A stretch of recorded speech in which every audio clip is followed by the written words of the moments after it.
Gagal itu bagian alami dari proses menuju keberhasilan, tapi memang rasanya berat. Berikut beberapa cara agar tetap semangat meski mengalami kegagalan. 1. Ingat tujuan awal. Kenapa kamu mulai? Mengingat alasan awal kamu berjuang bisa menyalakan kembali semangat yang sempat padam.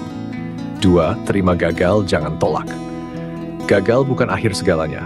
Terima kegagalan sebagai bagian dari perjalanan, bukan sebagai cermin dari siapa dirimu. Semua orang sukses pernah gagal. 3. Fokus ke proses, bukan hasil. Kalau kamu cuma fokus ke hasil, gagal bisa terasa seperti bencana. Tapi kalau kamu fokus ke proses dan belajar, tulis pelajaran dari gagal. Setiap kegagalan pasti menyimpan pelajaran. Tulis, renungkan, dan evaluasi. Dengan begitu, kamu bangkit bukan dengan tangan kosong, tapi dengan bekal. Kelilingi diri dengan orang positif. Teman atau keluarga yang suportif bisa bantu menjaga semangat. Hindari orang yang cuma mengkritik tanpa solusi. 6. Beri waktu untuk pulih. Nggak apa-apa kalau butuh waktu untuk sedih, tapi tetapkan batas waktu. Setelah itu berdiri lagi. 7. Visualisasi diri yang bangkit. Bayangkan dirimu 1 tahun ke depan yang berhasil melewati masa ini. Visualisasi positif bisa bantu otakmu tetap termotivasi. 8. Ingat, gagal bukan identitas.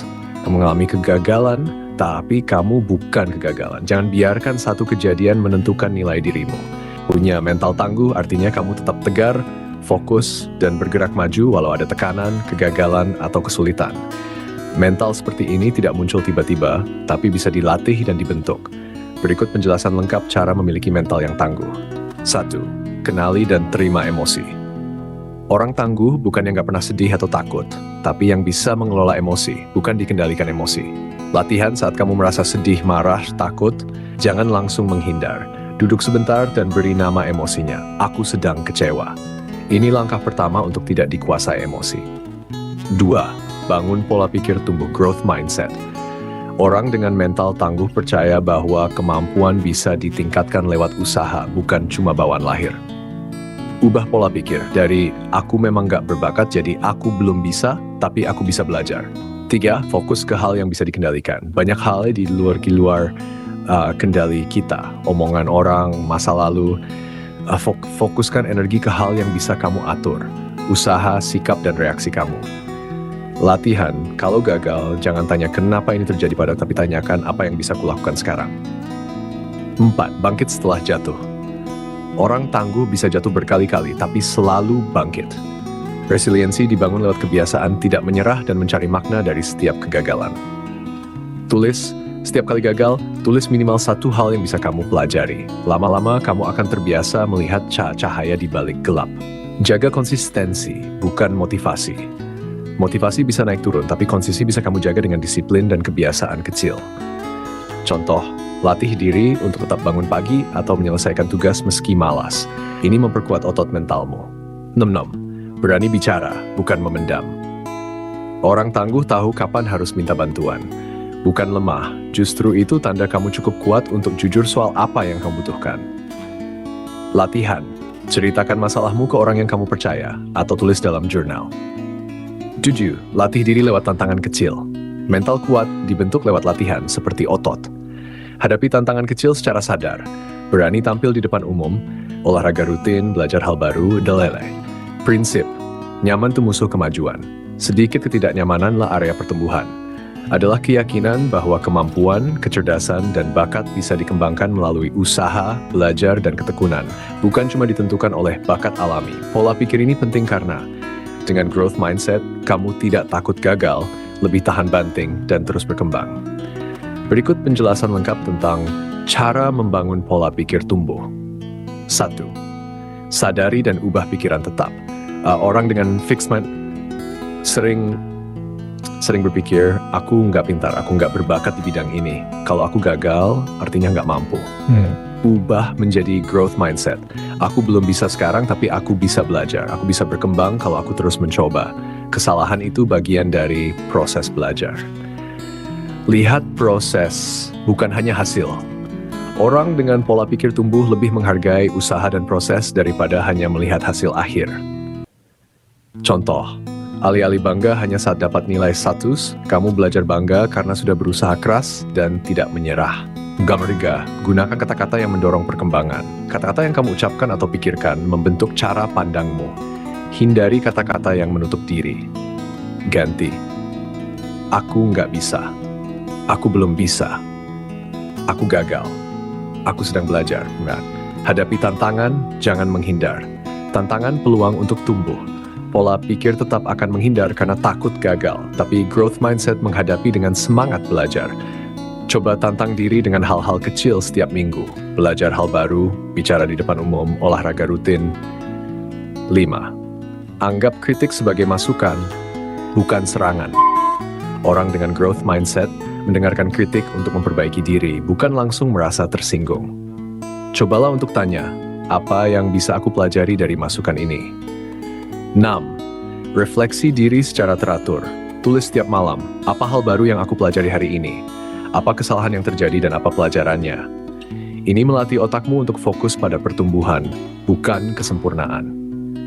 7. Kelilingi diri dengan orang yang juga bertumbuh, geng. Lingkungan mempengaruhi pola pikir. Dekatlah dengan orang yang suka belajar, tidak takut gagal, mau berkembang bersama. Nikmati proses belajar, bukan cepat-cepat jago. Jangan buru-buru ingin jadi hebat.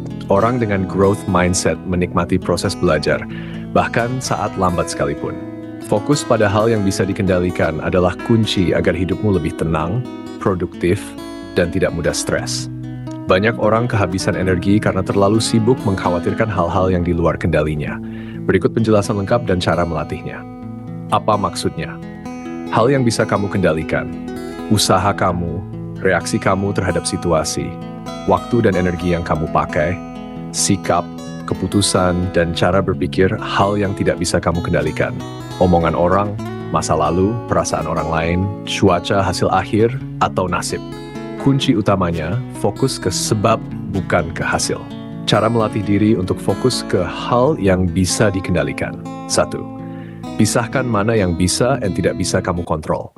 Saat merasa cemas atau overthinking, tulis 2 kolom. Bisa dikendalikan, tidak bisa dikendalikan.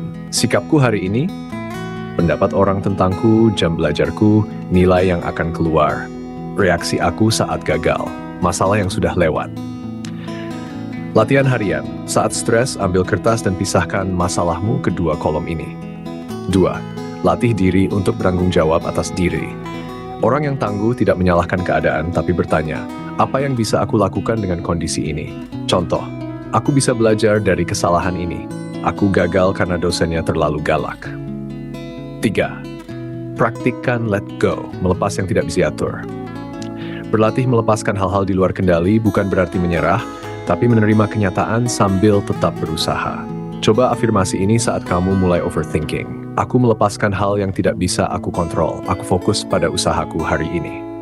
4. Gunakan energi untuk aksi, bukan reaksi. Alih-alih terpaku pada emosi negatif, tanyakan, apa langkah kecil yang bisa kulakukan sekarang? Kamu tidak bisa selalu memilih situasi, tapi kamu bisa memilih responmu terhadap situasi itu. Jaga lingkungan mentalmu. Konten, orang, atau percakapan yang kamu konsumsi memengaruhi fokusmu. Pilih yang mendorong kamu untuk bertumbuh, bukan mengeluh. Hindari terlalu banyak scrolling media sosial atau membandingkan diri terus-menerus. Latih kesadaran lewat mindful, latih pikiran untuk hadir di saat ini. Fokus pada apa yang bisa dilakukan hari ini, sekarang juga. Coba meditasi singkat 5 menit tiap pagi dengan fokus pada napas. Ini bantu kamu menyentuh tanah dan tenang. Rangkumannya, fokus ke hal yang bisa dikendalikan, lebih tenang, lebih kuat mental, lebih cepat berkembang. Fokus pada proses, bukan hasil instan, adalah sikap mental yang bikin kamu lebih sabar, tahan banting, dan berkembang secara konsisten. Ini penting karena hasil instan sering bikin kita kecewa, sedangkan proses membuat kita bertumbuh. Apa arti fokus pada proses? Fokus pada proses berarti kamu lebih memperhatikan usaha, langkah, dan pembelajaran daripada hanya mengejar hasil akhir, seperti nilai, uang, pujian, atau kesuksesan cepat. Contoh, hasil instan aku mau cepat kurus. Aku mau rutin makan sehat dan olahraga, hasilnya nanti akan mengikuti. Kenapa harus fokus pada proses? 1. Lebih tahan saat hasil belum terlihat. 2. mengurangi stres dan kecewa, menikmati perjalanan bukan hanya tujuan, membentuk kebiasaan jangka panjang, cara melatih diri untuk fokus pada proses. Ubah fokus dari target akhir ya, alih-alih hanya mikir kapan sukses, ganti dengan apa satu langkah kecil yang bisa aku lakukan hari ini. Contoh, dari aku harus dapat nilai A, jadi aku belajar 30 menit per hari dengan fokus penuh. Tentukan proses yang bisa diukur. Buat target yang bisa kamu kendalikan, misalnya belajar 2 jam per hari, menulis jurnal setiap malam, olahraga 20 menit setiap pagi. Ini bisa kamu ulang setiap hari tanpa harus tergantung pada hasil akhir. 3. Nikmati belajarnya, bukan cuma mau cepat bisa. Jangan buru-buru jadi hebat. Nikmati saat kamu belajar, gagal, nyoba lagi, karena itulah bagian penting dari pertumbuhan. Coba bilang ke diri sendiri, progres kecil apapun tetap progres. 4. Jurnal prosesmu, bukan hasilnya. Setiap malam, tulis, apa yang aku lakukan hari ini? Apa yang aku pelajari? Apa tantangannya? Ini melatih pikiranmu untuk melihat nilai dari perjalanan, bukan hanya tujuan. 5. Hindari membandingkan diri. Perbandingan bikin kita ingin hasil cepat. Padahal tiap orang punya proses dan waktu tempuh yang berbeda. Ganti kenapa dia lebih cepat, jadi aku sedang fokus pada versiku sendiri. Ingat, proses baik, hasil akan menyusul. Fokus ke proses bukan berarti nggak peduli hasil. Justru, hasil terbaik lahir dari proses yang konsisten. Prinsip penting, jangan tanya, aku sudah sampai mana? Aku sedang belajar apa? Percaya diri dan keyakinan diri itu bukan bawaan lahir. Keduanya bisa dibentuk dan dilatih. Saat kamu percaya diri, kamu lebih berani bertindak, lebih tenang menghadapi tantangan, dan tidak mudah terpengaruh omongan negatif. Berikut penjelasan lengkapnya. Apa itu percaya diri? Percaya diri adalah keyakinan bahwa kamu mampu menghadapi situasi, walaupun belum sempurna. Keyakinan diri adalah kepercayaan dalam dirimu bahwa kamu bernilai, layak, dan bisa berkembang, meski belum tahu semua jawaban. Kenapa percaya diri itu penting? 1. Bikin kamu berani ambil kesempatan. 2. Nggak takut salah karena tahu itu bagian dari belajar. 3. Nggak mudah minder atau dibandingkan orang lain. 4. Lebih tenang saat berbicara, tampil, atau memimpin. Cara membangun percaya diri dan keyakinan. 1. Kuasai dulu baru percaya diri. Percaya diri lahir dari kesiapan dan latihan, bukan sekadar feeling pede. Contoh, kamu akan lebih percaya diri presentasi kalau kamu sudah latihan 3 kali sebelumnya. Landasan percaya diri. 2. Ubah dialog batin, kamu harus jadi pendukung dirimu sendiri. Hentikan kalimat seperti aku nggak bisa, aku pasti gagal, ganti dengan aku sedang belajar, aku mungkin belum bisa tapi aku bisa mencoba. Tentukan tujuan kecil dan capai.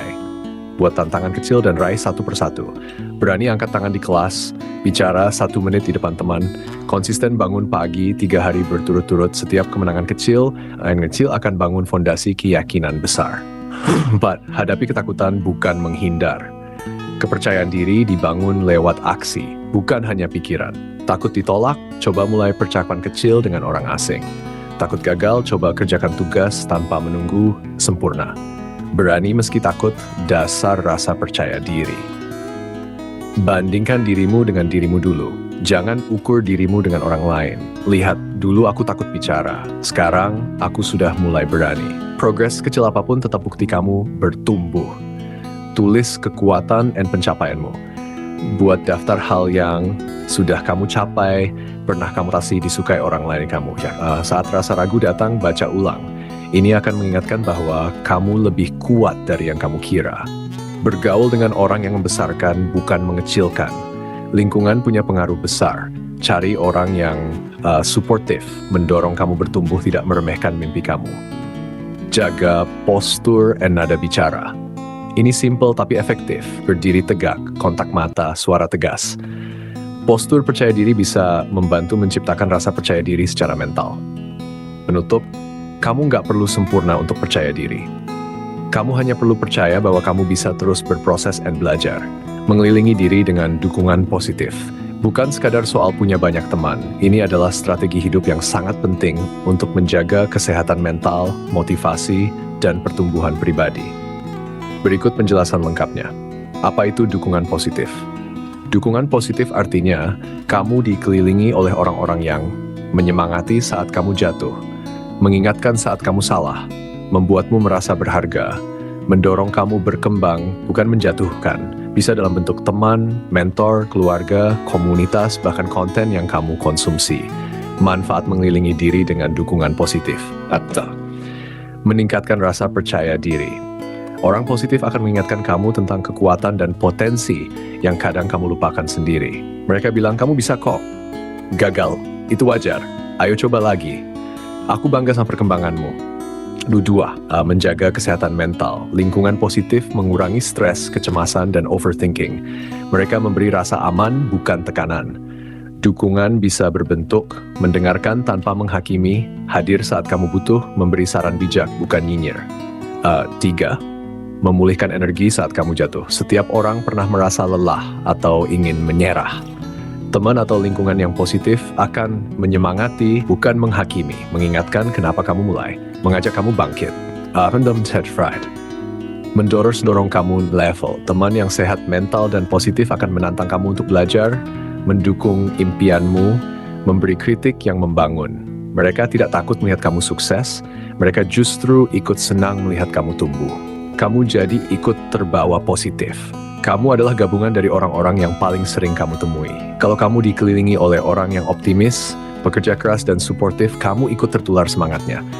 Hati-hati, lingkungan negatif juga bisa menular. Pesimis, suka mengeluh, takut gagal. 6. Membantu kamu mengenali lebih dalam. Orang yang benar-benar akan jujur tentang kekuatanmu, tentang kelemahanmu. Tapi mereka menyampaikannya dengan niat membangun, bukan merendahkan. Contoh. Dukungan positif sehari-hari. Dukungan negatif. Dukungan positif. Kamu gagal ujian, ya emang kamu nggak cocok di situ. Coba evaluasi cara belajarmu, kamu pasti bisa lebih baik. Kamu mulai usaha, ngapain sih? Banyak pesaing. Coba aja dulu, aku dukung. Mulai kecil dulu nggak apa-apa. Kamu jatuh mental, lebay kamu. Kalau capek, istirahat. Tapi jangan berhenti ya. Bagaimana cara menemukan membangun lingkungan positif?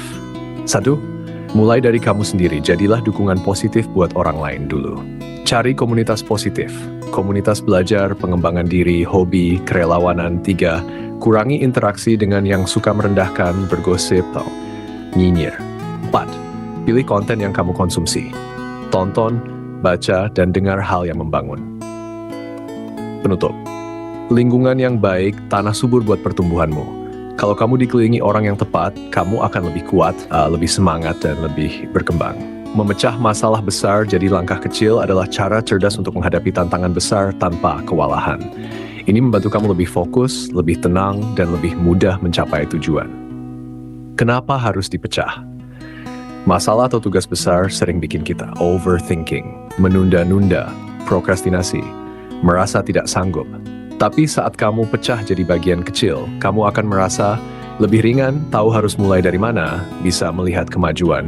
Cara mudah pecah masalah besar jadi langkah kecil. 1. Tentukan masalah atau tujuan besarnya. Contoh, aku mau bisa presentasi dengan percaya diri. Aku mau lulus tepat waktu. Aku mau punya penghasilan dari bisnis sendiri. Tulis jelas. Apa sebenarnya masalah tugas utama yang mau kamu selesaikan? 2. Pecah jadi subtujuan atau komponen kecil. Tanya ke diri sendiri, agar ini tercapai, aku harus bisa apa saja? Bagian-bagiannya apa? Contoh mau lancar presentasi, kuasai materi, latihan bicara, atasi grogi, rancang slide, latihan intonasi dan ekspresi. 3. Ubah subtujuan jadi tugas harian. Sekarang ubah setiap bagian jadi tugas kecil harian yang bisa kamu kerjakan. Contoh hari ke-1 sudah 5. Hari 1.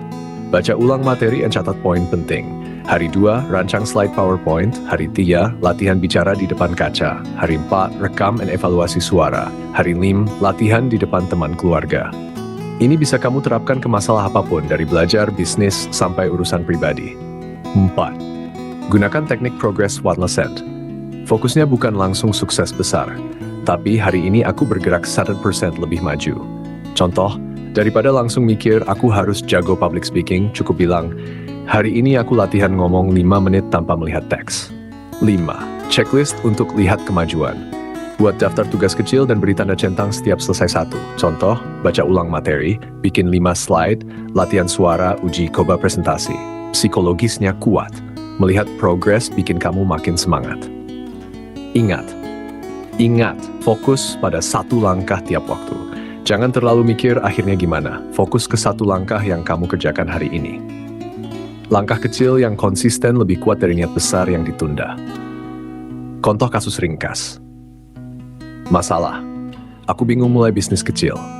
Dipecah, pilih ide produk, hitung biaya awal, bikin nama dan logo, buat akun IG, upload 3 produk, posting konten pertama. Jadwal harian. Hari 1, brainstorm 5 ide bisnis. Hari 2, tanya teman tentang minat mereka. Hari 3, cari supplier murah. Hari 4, buat nama dan desain logo. Hari 5, buka akun IG dan mulai upload. Masalah besar itu seperti gunung. Kalau kamu lihat tuh, kelihatan tinggi dan menakutkan. Tapi kalau kamu naik satu langkah kecil tiap hari, kamu akan sampai puncak juga. Disiplin dan konsistensi adalah 2 kunci utama untuk mencapai tujuan apapun. Entah itu belajar, kerja, kebiasaan sehat, atau impian besar. Keduanya seperti otot mental yang bisa dilatih setiap hari. Apa itu disiplin dan konsistensi? Disiplin melakukan hal yang seharusnya, meski tidak mood. Contoh, tetap belajar walau malas, tetap olahraga walau hujan. Konsistensi, melakukan hal yang sama secara terus-menerus dalam jangka waktu panjang. Contoh, menulis jurnal tiap malam, baca buku 15 menit setiap hari. Disiplin, tindakan harian. Konsistensi, keberlanjutan dari disiplin itu sendiri. Mengapa disiplin dan konsistensi itu penting? Menciptakan kemajuan nyata. 2. Menumbuhkan rasa percaya diri. 3. Membangun kebiasaan positif. 4. Mengurangi penundaan. Menjadikan kamu tangguh saat semangat naik turun. Cara melatih disiplin dan konsistensi. Tentukan tujuan yang jelas dan kecil dulu. Jangan langsung mikir aku harus berubah total. Mulailah dengan target kecil yang bisa dilakukan setiap hari. Contoh, 10 menit baca buku, 5 menit meditasi, 1 halaman belajar materi. 2. Buat rutinitas harian. Disiplin lebih mudah kalau kamu tahu kapan dan apa yang harus dilakukan. Tips, jadwalkan aktivitas tetap, misal belajar jam 8 malam, gunakan alarm, reminder, atau sticky notes. 3. Gunakan teknik, jangan putus rantai. Buat kalender atau tabel, dan beri tanda centang setiap hari kamu melakukannya. Semakin banyak centang, kamu makin sayang untuk berhenti. Ini melatih konsistensi lewat visualisasi kemajuan. Lebih baik konsisten 80% terus-menerus daripada sempurna 100% tapi hanya seminggu. Kalau hari ini nggak maksimal nggak apa-apa. Yang penting tidak berhenti total. 4. Gunakan batas waktu timer. Misal pakai metode Pomodoro, 25 menit kerja, 5 menit istirahat. Ini melatih fokus dan disiplin dalam waktu pendek. Evaluasi dan perbaiki. Tiap minggu tanya, apa yang berhasil aku jaga? Apa yang sering bikin aku gagal? Apa yang bisa diperbaiki minggu depan? Refleksi ini menjaga konsistensi jangka panjang. 7. Cari akuntabilitas atau teman satu tujuan. Kalau bisa, punya partner atau komunitas kecil yang sama-sama ingin disiplin. Kalian bisa saling cek progres dan saling semangati. 8. Ubah identitas diri. Jangan cuma bilang, aku mau belajar tiap hari. Tapi ubah jadi, aku adalah orang yang selalu belajar tiap hari. Kalau kamu percaya kamu orang disiplin, tindakanmu akan ikut menyesuaikan. Disiplin, melakukan hal benar walau tidak nyaman.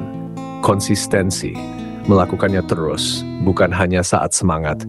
Kunci sukses kecil, ulang terus, jangan memau. Aku bisa bantu buatkan jadwal latihan disiplin harian 7 hari yang simple dan bisa langsung kamu pakai. Menentukan tujuan yang spesifik adalah langkah awal paling penting untuk mencapai apapun yang kamu inginkan. Tanpa tujuan yang jelas, kamu akan bingung mau kemana, harus ngapain, dan kapan harus mulai.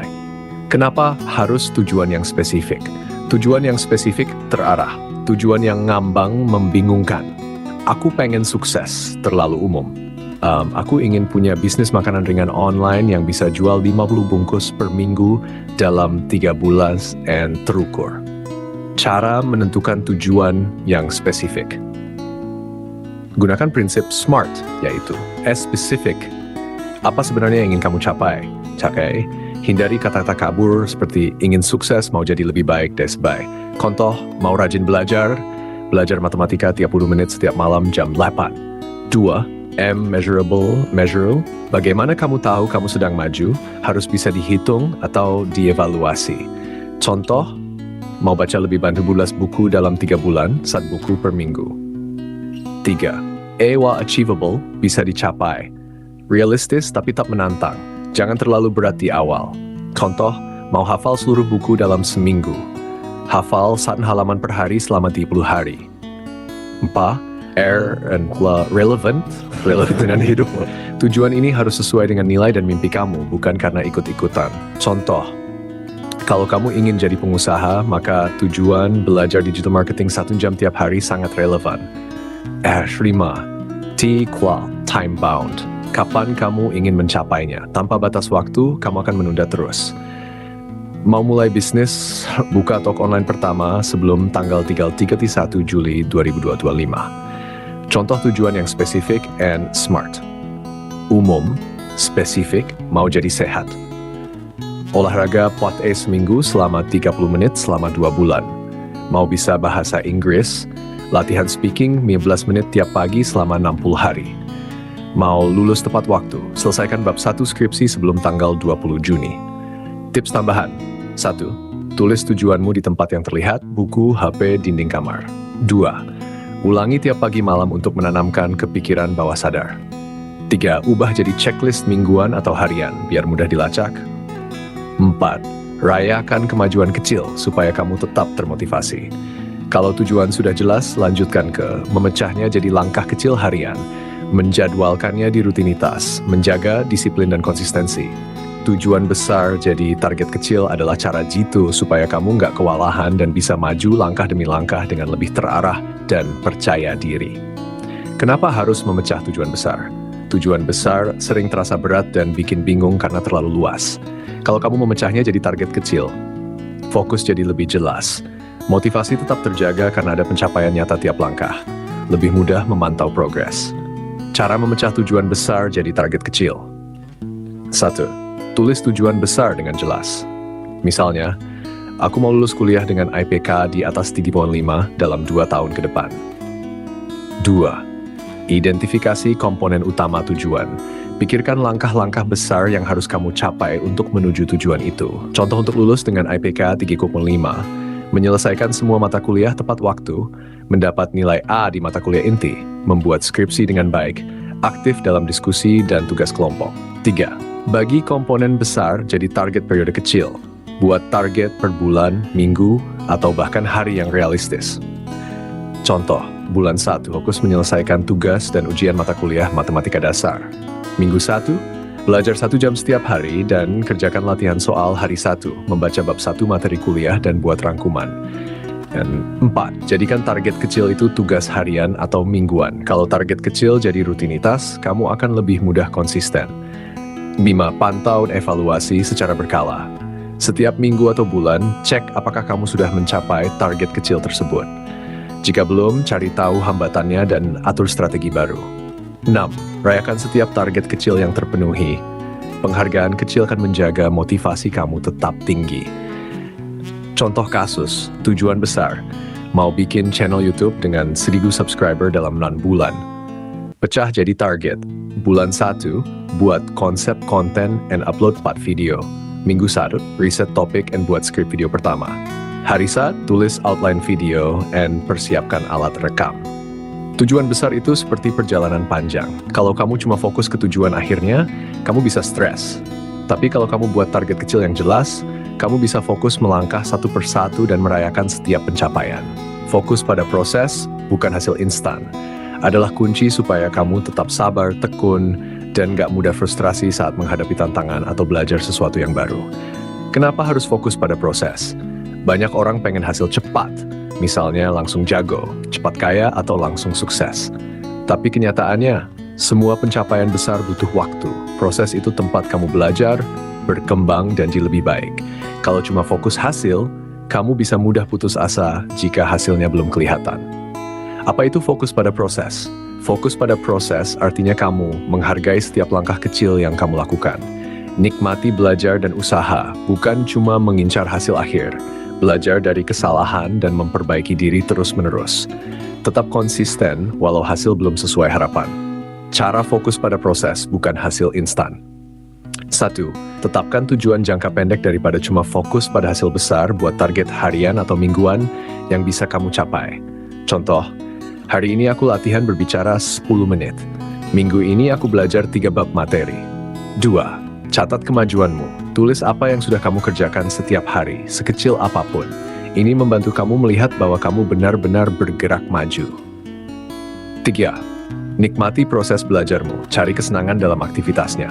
Misalnya, rasa puas saat memahami konsep baru, keseruan berlatih skill baru, kegembiraan mencoba hal-hal baru. Stage 4. Fokus pada perbaikan, bukan kesempurnaan. Alih-alih berharap sempurna, fokuslah pada peningkatan kecil tiap hari. Proses itu soal belajar, bukan langsung sempurna. 5. Jangan bandingkan hasilmu dengan orang lain. Setiap orang punya kecepatan dan jalan berbeda. Oke ya, fokus pada perjalananmu sendiri. 6. Rayakan proses, bukan hanya hasil. Beri penghargaan pada diri sendiri karena sudah berusaha, bukan cuma karena sudah berhasil. Kesimpulan, hasil yang besar adalah buah dari proses yang konsisten dan sabar. Kalau kamu fokus pada proses, kamu jadi lebih tahan banting, belajar dari kesalahan, dan tetap semangat. Jadi jangan buru-buru melihat hasil instan. Nikmati setiap langkah yang kamu jalani. Mencatat dan mengevaluasi kemajuan adalah sesuatu tapi punya manfaat besar buat bikin kamu makin maju dan berkembang. Mengapa penting mencatat dan evaluasi kemajuan? Saat kamu mencatat apa yang sudah kamu kerjakan dan mengevaluasi hasilnya, kamu bisa melihat progres secara nyata, mengetahui apa yang berhasil dan yang perlu diperbaiki, menjaga motivasi karena tahu kamu terus bergerak maju, menghindari kesalahan yang sama berulang kali, membuat rencana yang lebih efektif ke depannya. Manfaat mencatat dan evaluasi. 1. Melacak perkembangan secara jelas. Kamu bisa tahu apakah kamu sudah makin dekat dengan tujuan atau masih perlu usaha lebih. 2. Mengidentifikasi kelemahan dan hambatan. Kalau ada bagian yang bikin kamu stagnan atau sulit, kamu bisa tahu dan cari solusi. 3. Menyesuaikan strategi. Kalau ada cara yang kurang efektif, kamu bisa ganti dengan cara baru yang lebih cocok. 4. Meningkatkan rasa percaya diri. Melihat pencapaian kecil membuat kamu merasa lebih mampu dan semangat untuk terus maju. 5. Menghemat waktu dan tenaga. Dengan evaluasi, kamu nggak buang waktu ngulang kesalahan yang sama atau jalan di tempat. 6. Membantu fokus pada tujuan. Kamu jadi lebih sadar apa yang benar-benar penting dan nggak mudah tergoda hal-hal yang nggak relevan. Cara mudah melakukan catatan dan evaluasi. Saat catat aktivitas harian mingguan yang sudah kamu lakukan terkait tujuanmu. Beri nilai atau komentar singkat tentang hasilnya. Misal, hari ini latihan lancar, perlu fokus lebih saat belajar. 3. Setiap minggu baca ulang catatan dan evaluasi. Apa yang berjalan baik, apa tantangan yang dihadapi, apa yang bisa diperbaiki minggu depan. 4. Buat rencana tindakan berdasarkan evaluasi untuk minggu berikutnya. Contoh sederhana, hari, tanggal, aktivitas, evaluasi singkat. Senin 29 Mei, belajar matematika 1 jam. Fokus bagus tapi kurang latihan soal. Selasa 30 Mei, latihan presentasi 15 menit, grogi berkurang, perlu latihan ekspresi. Rangkuman, mencatat dan evaluasi kemajuan itu seperti peta perjalanan. Kamu tahu sudah sampai mana, rute mana yang baik, dan apa yang harus diperbaiki supaya sampai tujuan dengan lebih cepat lancar.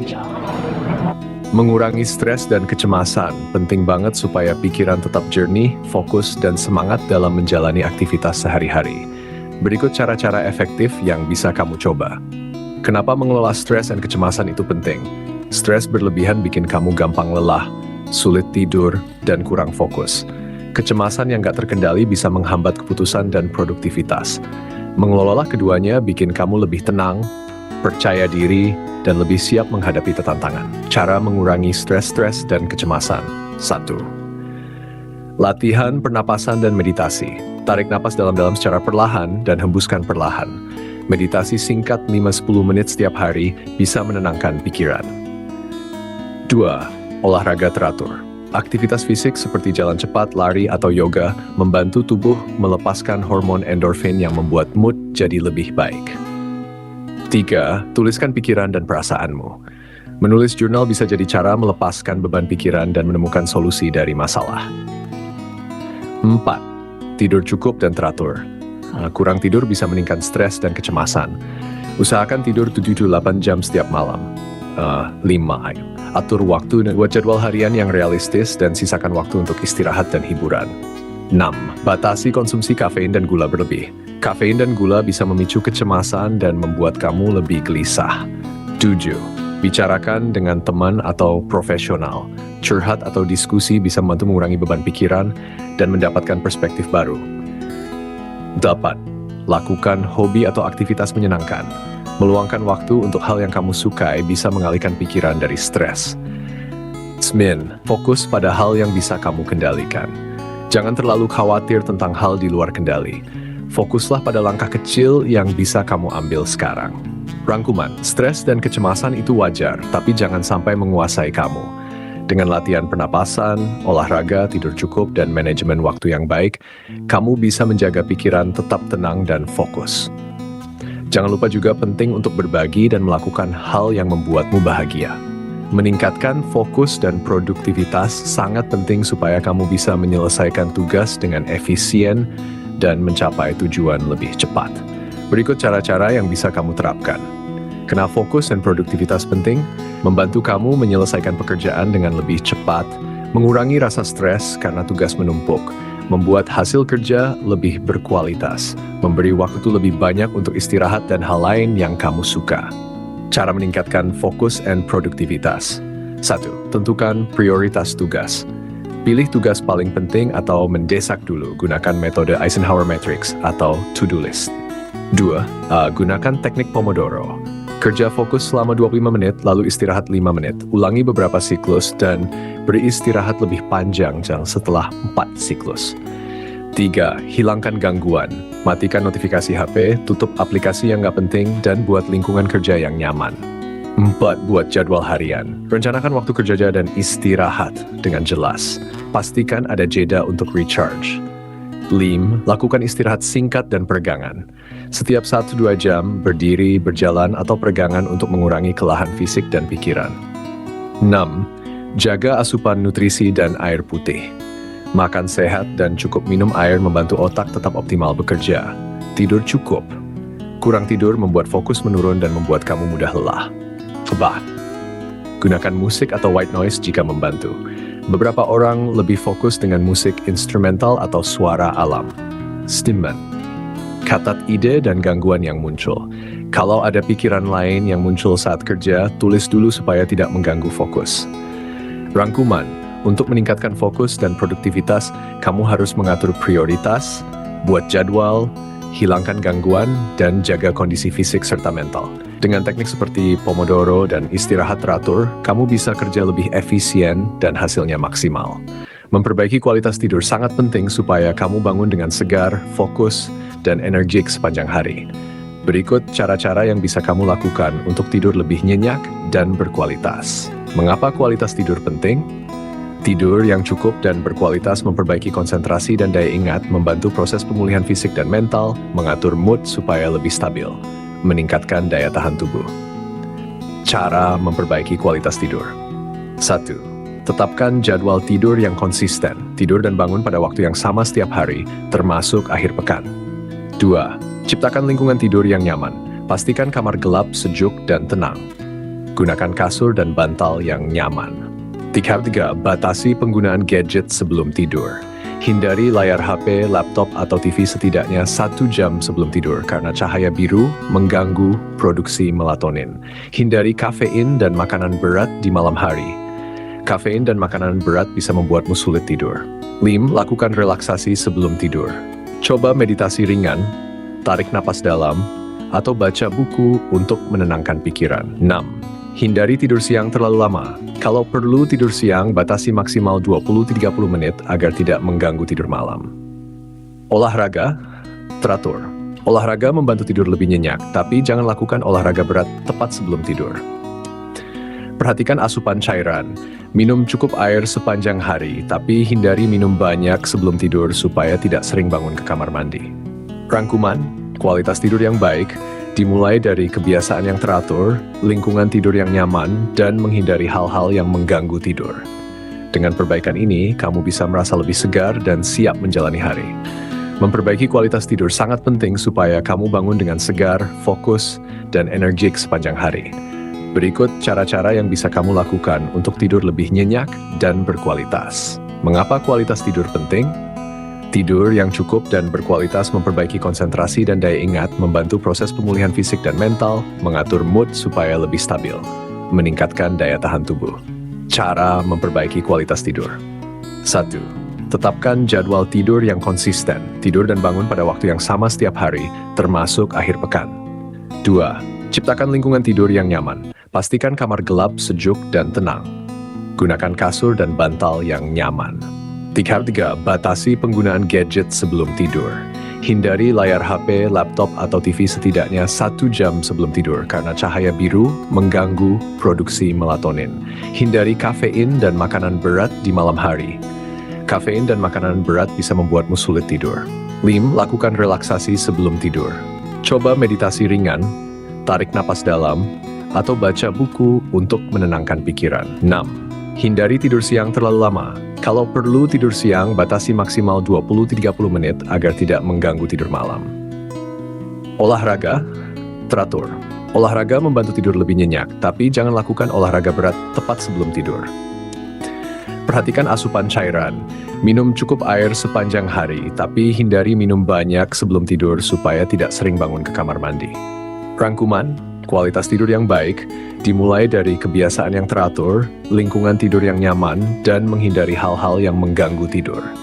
Dengan perbaikan ini, kamu bisa merasa lebih segar dan siap menjalani hari.